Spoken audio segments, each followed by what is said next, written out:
Quelques rappels sur la représentation des ondes qui sont périodiques ou non, et puis on va essayer de reboucler vers la musique. Allez, qu'est-ce que c'est qu'une onde? Si on prend ça comme un phénomène périodique ondulatoire, eh bien, ceux qui ont fait un petit peu de maths se rappellent qu'on peut décomposer tout signal périodique en une somme de sinusoïdes. Alors là-dedans, qu'est-ce qu'on va trouver? On va trouver la fonction elle-même, sa valeur moyenne.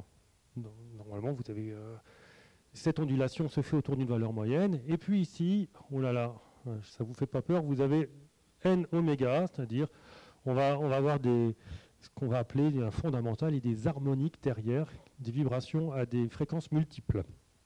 Et avec ça, normalement, on est capable de représenter toute forme d'onde. Une sinusoïde simple, elle aura que oméga.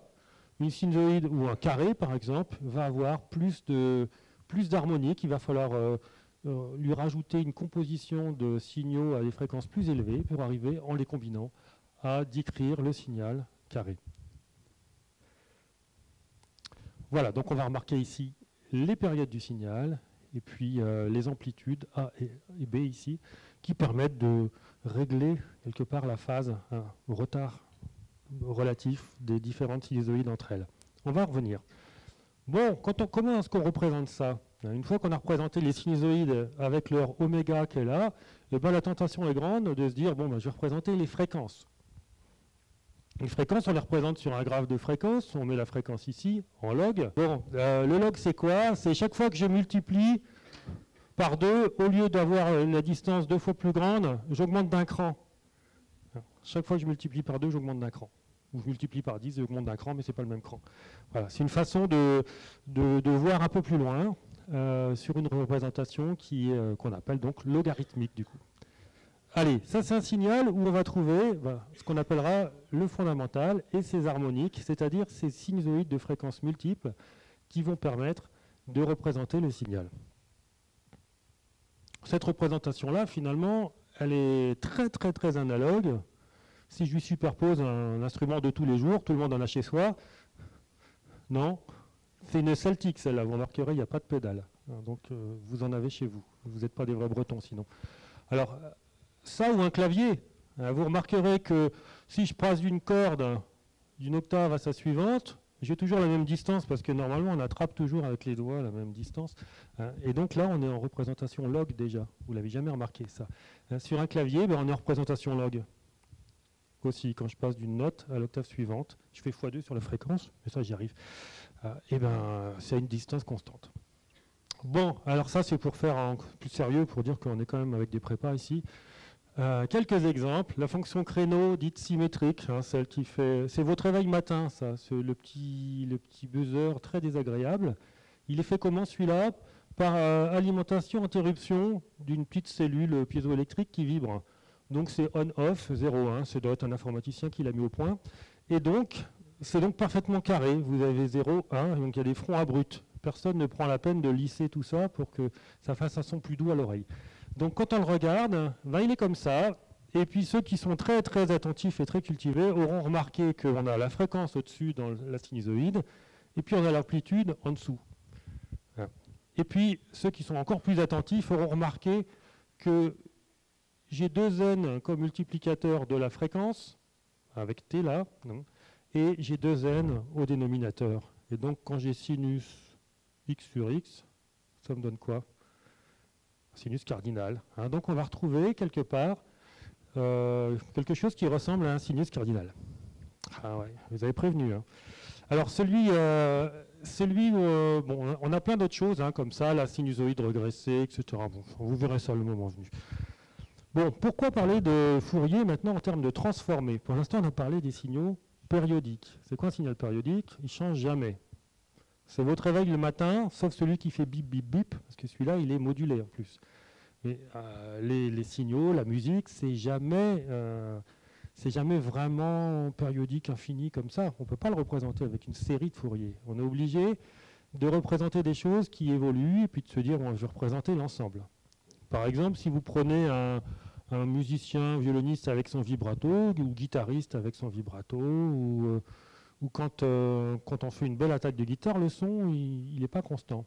hein. Donc il n'est pas constant à la fois en amplitude, mais à la fois, il y a aussi le timbre se transforme, on peut dire simplement. Après, on va essayer de trouver un équivalent physique. Bon, donc c'est la description spectrale. Spectrale, ça veut dire les fréquences des fonctions non périodiques, ça veut dire qui changent au cours du temps, hein, dont l'oscillation n'est pas identique, ne se reproduit pas de manière identique au cours du temps. Bon, alors là, on utilise un outil mathématique qui est la généralisation des séries de Fourier, quelque part. Et pour un signal temporel qui est là, on applique ce qu'on appelle la transformée de Fourier. Alors là, vous avez une expression mathématique, vous ne l'avez pas encore vue, celle-là? Non, pas encore? Bon, ben, elle fait à peu près la même chose que la série de Fourier. Si vous lui présentez un signal périodique, vous aurez à peu près les mêmes résultats. Sauf qu'elle est capable de traiter aussi les signaux non périodiques. Bon, on peut faire l'analogie inverse. Bon, comment on pourrait représenter ça? Eh bien, si je vous joue un accord, hein, que je l'enregistre et que je fais la transformée de Fourier, je vais retrouver toutes les composantes qui sont à l'intérieur grâce à ma transformée de Fourier. Il va me dire vous avez telle fréquence. Et en plus, vous avez un truc là-bas qui n'est pas bien identifié, hein, qui ne fait pas partie du signal musical. C'était la voiture qui passait au moment où j'ai mis le micro. Et ça, il pourra me le dire, parce que c'est un signal non périodique. Bon, le spectre, il est continu cette fois-ci. Vous avez vu tout à l'heure les raies que j'ai présentées avec les harmoniques, etc. Bon, ben le spectre, il est continu. Et puis, il y a une propriété importante, c'est l'addition. Si je joue une note de musique plus une autre, je regarde leur spectre séparément, je peux additionner, comme je pouvais additionner mes signaux temporels. À quoi ça ressemble la représentation log-log d'une transformée de Fourier? Ben, c'est ça. C'est continu, alors plus ou moins continu, parce que là c'est de l'informatique. Ça, pour ceux qui sont intéressés, c'est un petit logiciel gratuit qui s'appelle Audacity. Très intéressant si vous voulez faire, vous connaissez déjà je pense, hein, pour la plupart, faire vos montages de CD, etc., transférer en MP3, générer des sons, ça marche bien. Voilà, et c'est gratuit. Donc les graphes, c'est à gauche. Vous voyez qu'ici, on a une augmentation de la fréquence. On passe de 3 Hz ici à 3 kHz. Et puis les aigus donc, sont à droite, fréquence rapide, les graphes sont à gauche. Et puis ici, on a la représentation d'un signal quasi périodique. Et puis ici, un bruit qu'on appelle un bruit de fond. Et pour les physiciens, c'est le bruit en 1 sur F qui vient affecter de très nombreux capteurs. Quelques propriétés, on a parlé de cette somme infinie et continue de sinusoïdes, mais les sinusoïdes, soit je les mets ensemble et commencent au même moment, soit elles sont rangées un peu n'importe comment, et ça va changer beaucoup de choses. Parce que regardez, quel est le point commun entre un bruit blanc? Le bruit blanc, c'est celui que vous avez, en gros, quand vous allumez la radio et que vous n'êtes pas calé sur une station. Ça fait quoi? Ça crache. Vous avez toutes les fréquences qui sont présentes à l'intérieur, de manière complètement aléatoire, pense-t-on. Voilà. Et donc, on va se demander quelle est la transformée de Fourier d'un bruit blanc. Ben, je viens de vous le dire, il y a toutes les fréquences qui sont rangées de manière aléatoire à l'intérieur. Toutes. Bon. Et puis, on va regarder en face le contraire. Le contraire, c'est ce qu'on appelle l'impulsion de Dirac. Voilà. Alors, l'impulsion de Dirac, c'est quoi? Il n'y a rien avant, il n'y a rien après, et au moment, paf, ça claque.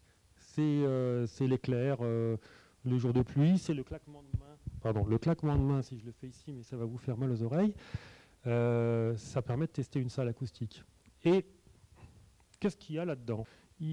Si on calcule sa transformée de Fourier, on va trouver que ça fait 1. C'est très très étonnant, que c'est constant que ça fait 1. Et donc, les deux, ils ont la même transformée de Fourier. Finalement, ici, c'est une somme infinie de sinusoïdes qui sont rangés aléatoirement. Et ici, c'est une somme infinie de sinusoïdes qui sont très très bien rangés.